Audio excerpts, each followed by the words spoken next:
I joined TMS in 1955 European calendar or 1948 Ethiopian calendar at the age of 8. TMS appeared to me as a special world with new people, new buildings, flowers, regiments, and procedures that were very, very unfamiliar to me. But in the long term, by the time I finished TMS, I learned a lot of values, a lot of traits that helped me out in the future. To name a few, the most important thing I learned were, number one, the value of punctuality. In TMS, everybody had to be ready to go to school, ready to enter class when the bell rings. We have to be able to get out when the bell rings, and everybody adhere to it, or else severe penalty was administered. The other value I still appreciate is discipline. The Jesuits, the French Canadian Jesuits, who ran the school, were very high on discipline. We were supposed to behave in a certain way. We were supposed to respect certain rules and regulations. We were supposed to be respectful of the teachers. We're supposed to be polite. And this trait and this discipline of hard work, of respect for others, also is one asset that I think was imparted to me by discipline from TMS. Hard work was another virtue that we learned. All of us had to work, had to study, had to compete, and had to be number one, number two, number three in our class.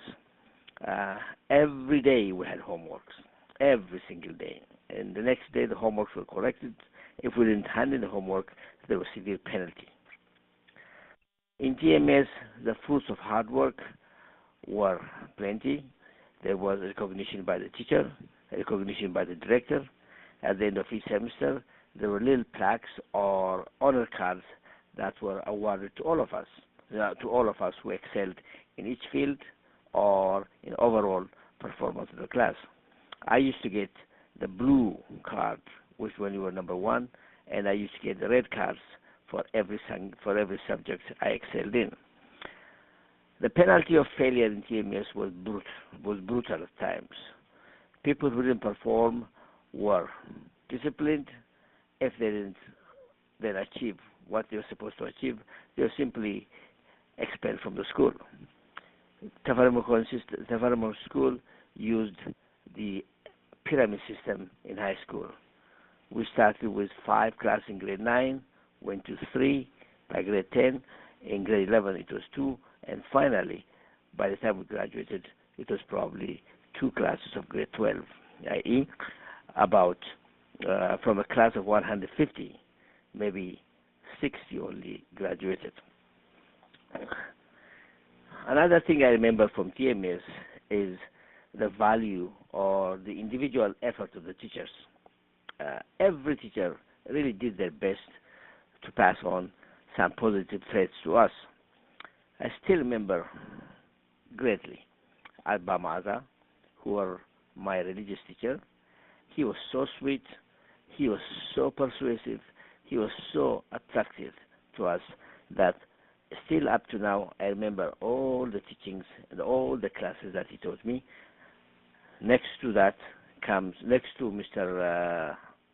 Abba Maza comes Atasafa, the scientist, who would always tell us wild stories, wonderful stories that would motivate us, that would captivate us, that would inspire us.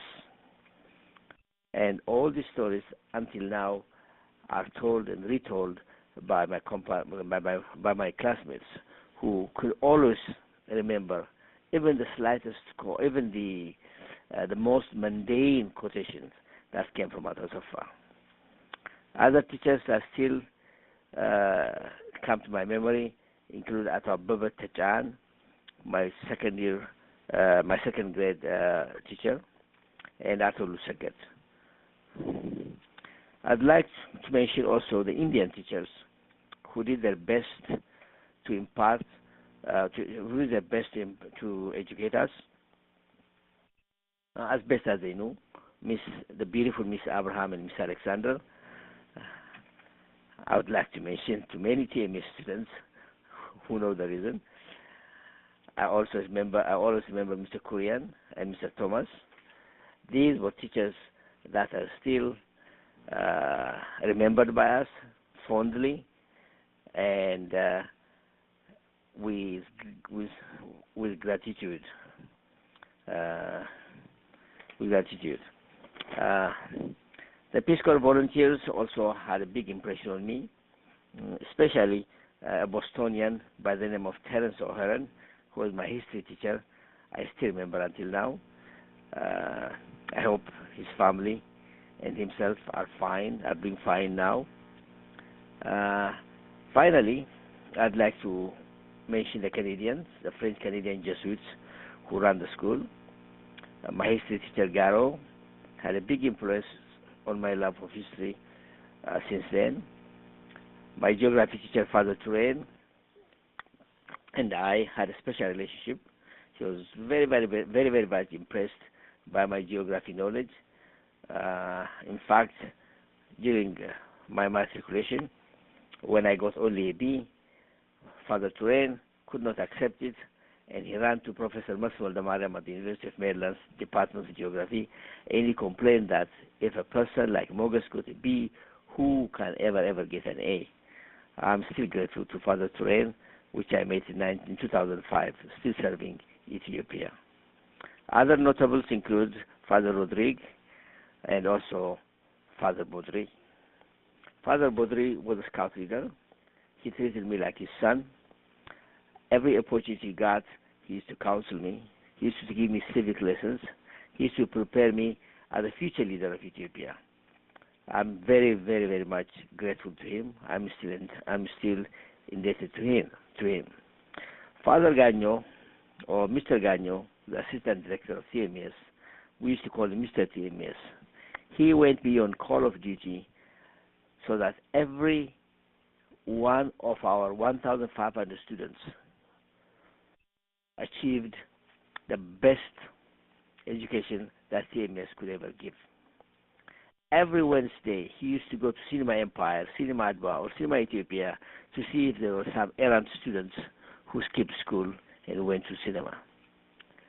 Mr. Gagno built what we call the Great Wall of Gagno.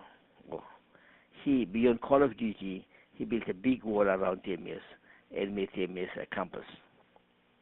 All in all, I'm awed by the devotion of the French-Canadian Jesuits. These were young, handsome, wonderful French-Canadians who came all the way to give their life to Ethiopia. They did not know us when they grew up, yet once they came here, they gave 150% of what they had, all for us. That still amazes me. That still owes me. These French-Canadian Jesuits, not only did they teach in TMS, but they also went on to start the first university college of Ethiopia. They staffed the college. They were the intellectuals. Father Sumner became an expert in Ethiopian philosophy. He writes about the first Ethiopian philosophy called Zara Yaakov. Father Sabar, Father Goen, and all these young French-Canadian Jesuits gave everything they had for Ethiopia. I think the future generation of Ethiopia should thank them. All in all, my impression in TMS is that without TMS, without the kind of teachers and directors, I would have been less of a person than I am now.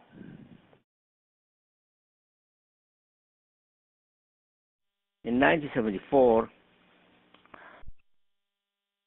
I came to the United States to pursue a residency program and then to return home to become a specialist.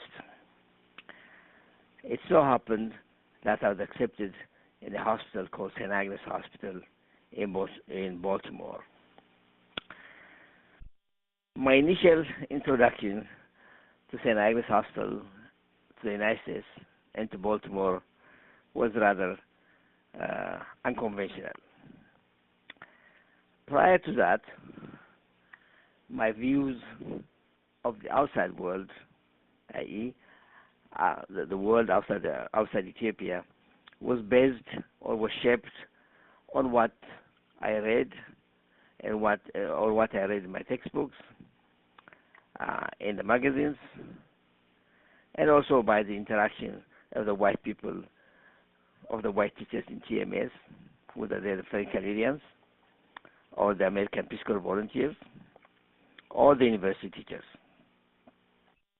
the expatriates who came to the United States. All of them were very friendly, helpful, professional, and very accommodating. And my view of America was, of course, based on the films that I saw from Hollywood, and most importantly, which makes me special from all other students, was that I used to subscribe Newsweek magazine for at least 5 years. So I thought I knew everything about the United States, especially I was enamored with the Kennedys. In June 1974, I landed in Baltimore around 9 p.m. The thing that amazed me was that there was still sunshine at 9 p.m.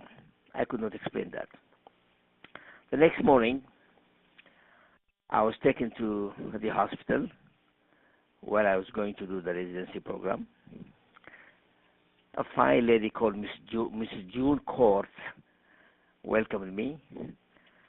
She put my suitcase on a stroller, and she took me across the street to an apartment building where the foreign graduates, foreign doctors like me, were housed for a nominal rent of about $20 per week.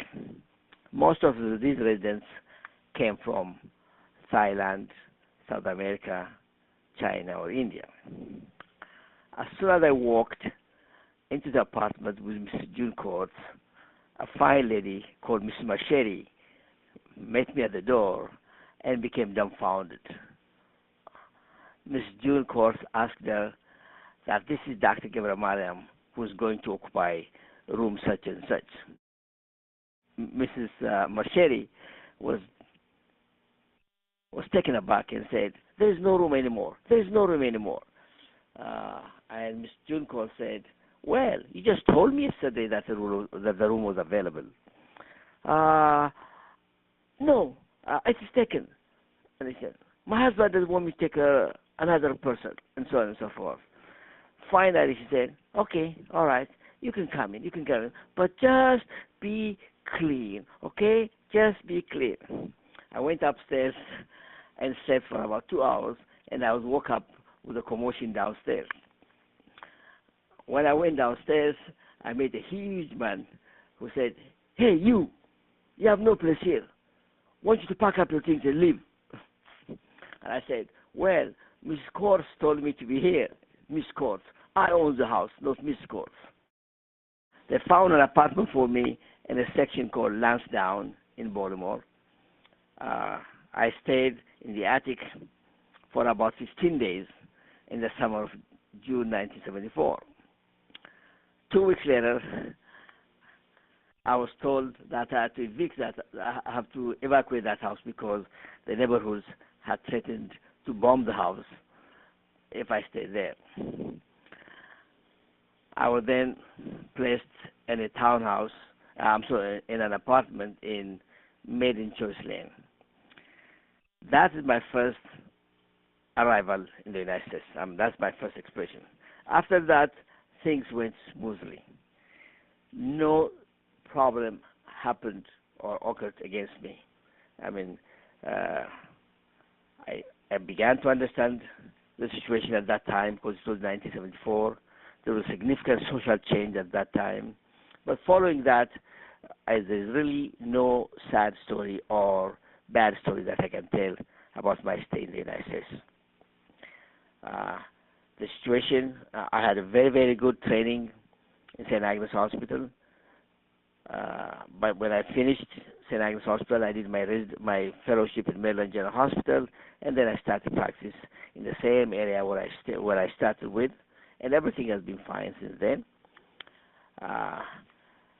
It took me a long time, or I still don't have enough time to understand the social dynamics of Americans.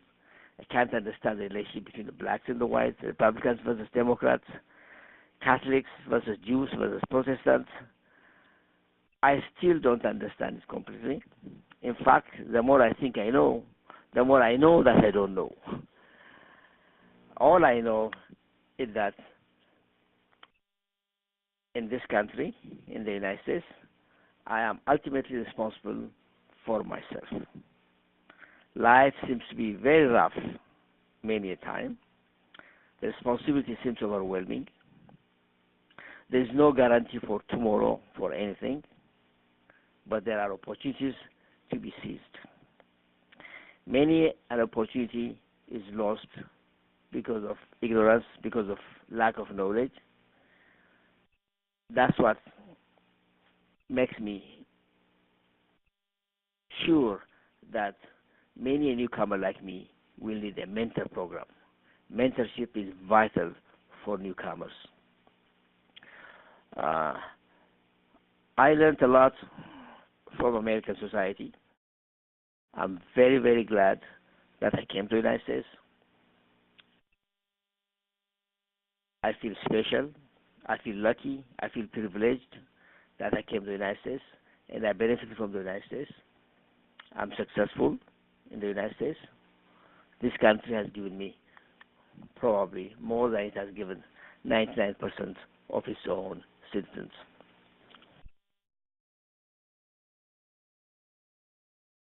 My thoughts about the Emperor Haile Selassie is generally positive, because when we judge a man, or when we judge a man, we have to scan the whole period of his influence from 1913 to 1974.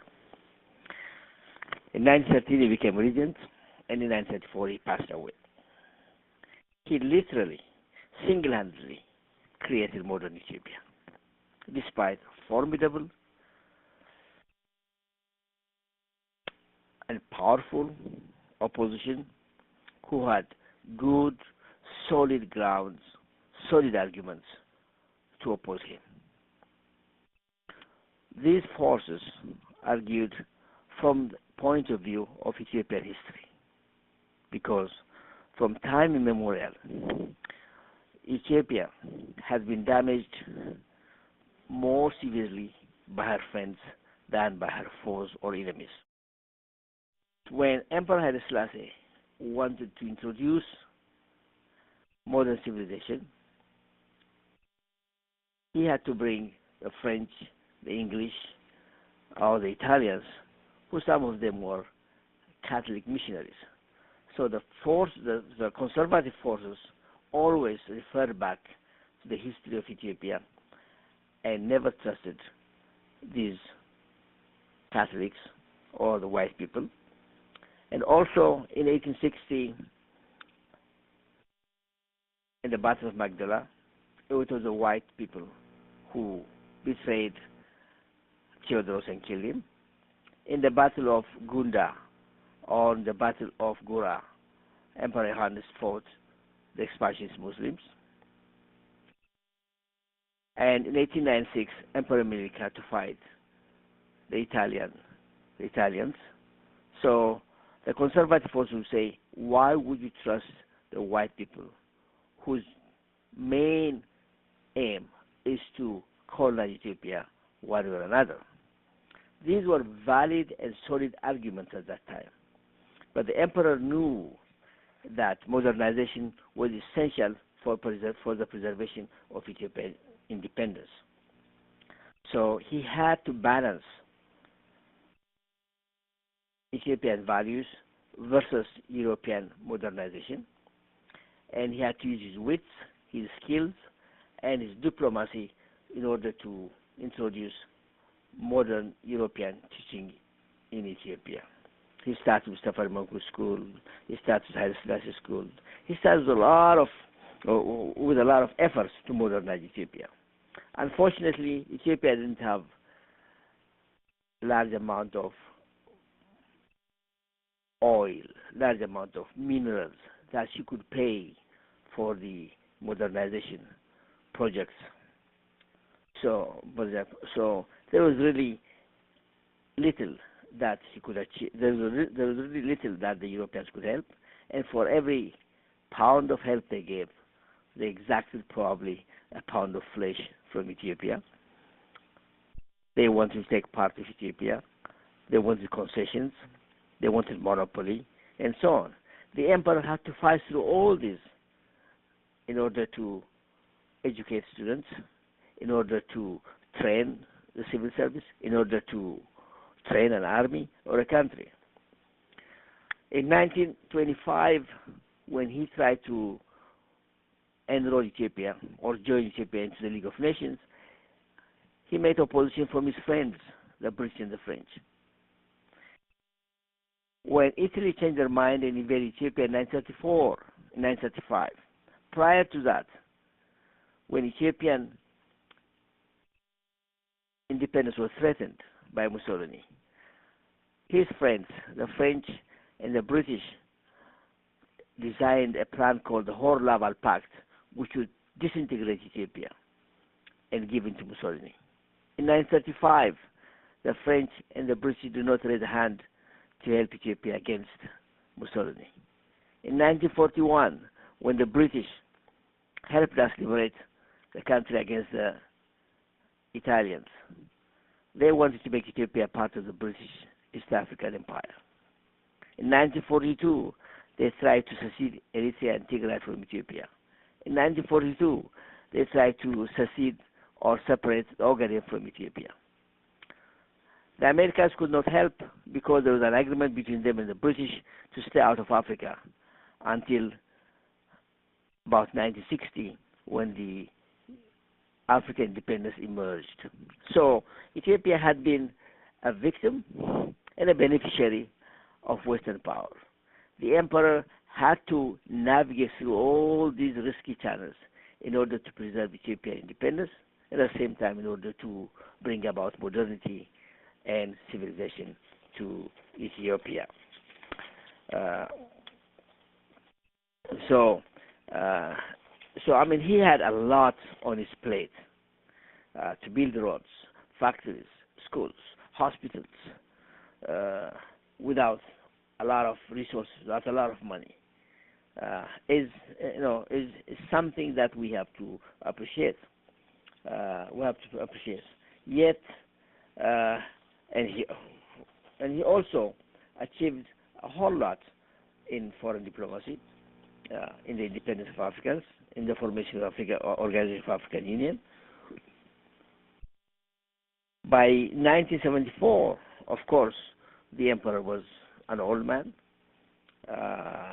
He had lost most of the intellect, and his decisions were suspect.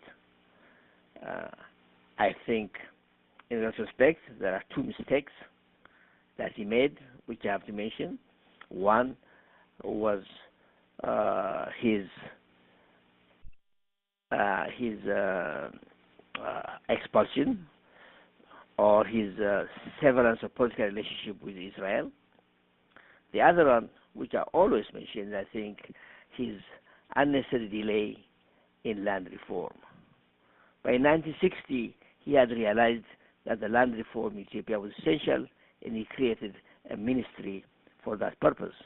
But that ministry failed to deliver the necessary change in land ownership. I think if we can blame Haile Selassie for anything, land reform could be the one. Other than that, the nation the nation should appreciate or will appreciate what Haile Selassie has done in his lifetime.